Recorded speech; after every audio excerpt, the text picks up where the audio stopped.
সাফারও আগামী 50 বছরের মধ্যে তার পূর্ণাঙ্গ জীবনী প্রকাশ করা সম্ভব না।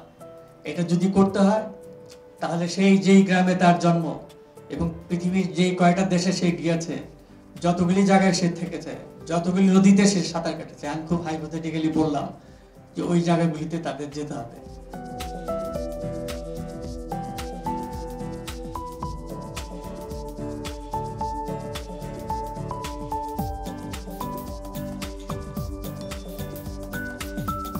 বাংলাদেশের মুক্তিযুদ্ধ তিনি বললেন পায়ে হেঁটে যদি ভারতে চলে না যেত, সে যদি এখানে দেশের মাটিতে একটা এলাকা মুক্ত অঞ্চল করে লড়াই করতে পারতো, তাহলে হয়তো সম্ভবত এতটা ভারতের বান্ধে নির্ভরশীলতা হতো না। যারা মুক্তিযুদ্ধের নেতৃত্ব দাবি করছেন তাদের এই বিষয়ে কোনো প্রস্তুতি ছিল না। আহমদ সামার এই জাতীয় কথাগুলো গত 50 বছরে বাংলাদেশে 55 বছরে বলা সম্ভব ছিল না, কঠিন ছিল।